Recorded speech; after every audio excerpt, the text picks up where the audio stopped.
Salut la ruche, vous êtes sur le point de vous lancer dans The Live Bomb et vous voulez comprendre à quoi servent toutes ces abeilles? Alors, cette vidéo est faite pour vous. Ici, chaque abeille a un métier précis. Mais attention, certaines mécaniques sont différentes de ce que vous connaissez sur Stephen. C'est pourquoi je vais vous faire des petits parallèles pour que vous puissiez bien comprendre et assimiler rapidement. Donc aujourd'hui, je vous explique les 6 fonctions en détail avec les chiffres exacts. Et en plus, je vous réserve un petit cadeau en fin de vidéo. On commence maintenant par le cœur du jeu, le gain de tokens. Et la première fonction de nos abeilles, ça va être la forager, dite la butineuse. C'est la championne du rendement. Elle possède un coefficient de 5 sur le gain de 4, qui est le token utilitaire du jeu, et c'est clairement celle qui gagne le plus comparé à toutes les autres abeilles. L'autre particularité unique à celle-ci, c'est que pour monter en niveau, elle consomme du pollen, alors que les autres fonctions consomment des tokens. Je vous expliquerai tout par rapport au pollen dans une prochaine vidéo. Et pour les anciens de Stephen, c'est un peu l'équivalent d'une traîneur. Elle rapporte le max et aussi, comme pour toutes les autres abeilles, vous pouvez aller à la vitesse que vous voulez. Maintenant, la deuxième fonction, ça va être la gardienne. Elle aussi gagne pas mal de tokens utilitaires avec un coefficient de 4, mais son super pouvoir s'active quand vous la mettez en mode support de votre abeille principale, car elle débloque une seconde session de marche dans la journée. Concrètement, vous passez à 133% d'activité journalière. Le plus gros avantage par rapport à Stephen, c'est qu'ici, vous pouvez faire ça tous les jours et aux mêmes heures. Fini la galère de devoir décaler vos runs pour faire la technique des 125%. Ici, c'est du bonus fixe et sans stress. Pour bien comprendre cette mécanique, il y aura une vidéo entière dédiée aux énergies et à cette mécanique en question.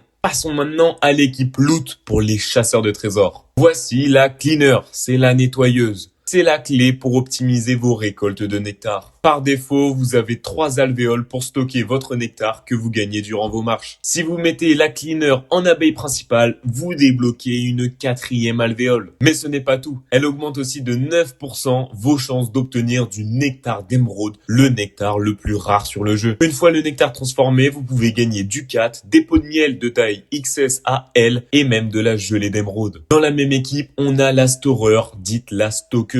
Elle va jouer sur le temps de déblocage de ces nectars. Si vous la mettez en support de votre abeille principale, elle vous permet de révéler vos récompenses plus tôt. C'est stratégique car le nectar a un compte à rebours et un coût pour être ouvert. La storer accélère ce processus pour vous permettre d'enchaîner les ouvertures sans vous ruiner en frais de boost. On termine maintenant avec le duo technique qui va changer votre vie. La ventilator et la nurse. Écoutez bien car c'est ici que The Live Bomb est unique. Ici, l'endurance sert à réduire votre temps de marche. De base, vous avez une endurance à 1, ce qui correspond à 6 minutes de marche par énergie. Si vous avez une endurance à 2, c'est 3 minutes par énergie, mais par contre, une endurance à 0,5, c'est 12 minutes par énergie. Et donc la ventilator, elle se stocke dans votre inventaire. Chaque ventilator vous donne 0,05 points d'endurance bonus. Ça paraît peu, mais je vous assure que quand vous commencez à en accumuler même quelques-unes, vous allez ressentir la différence. Et passons maintenant à la dernière fonction, la nurse, l'infirmière de la ruche. En plus d'être la reine du mint, car avec elle, si vous la mintez avec une autre abeille, vous avez 90% de chances de transmettre la fonction de l'autre abeille. C'est-à-dire que si vous faites un mint pour créer une nouvelle abeille et que vous mintez une nurse avec une ventilator, eh bien vous avez 90% de chances d'avoir une ventilator. Mais son vrai super pouvoir est en support. Une nurse en support booste votre endurance totale de 15%. Deux nurses, c'est 30% sur votre endurance de base. Regardez la puissance du combo. Imaginez une configuration classique avec 13 abeilles et 7 énergies. Avec une endurance de 1, vous marchez 42 minutes. Avec 2 nurses en support, vous descendez à 32 minutes. Et si vous ajoutez juste 8 ventilators dans l'inventaire, vous pouvez tomber en dessous des 25 minutes pour le même gain. Et tout cela et toutes ces petites stratégies seront bien évidemment expliquées dans d'autres vidéos. Alors, on résume simplement. Le max de cash, la forager avec son coef 5. Plus de gains journaliers, la gardienne avec son 133% et son coef 4. Plus de slots et de loot rare, prenez la cleaner et la storer. Et vous êtes pressé, vous voulez marcher moins longtemps, alors le combo ventilator et nurse, c'est fait pour vous. Dites-moi en commentaire si vous êtes plutôt team cashflow ou team speed. Et restez bien jusqu'à la fin car une petite surprise vous attend. Et dans la prochaine vidéo, on creusera le fonctionnement précis de l'énergie.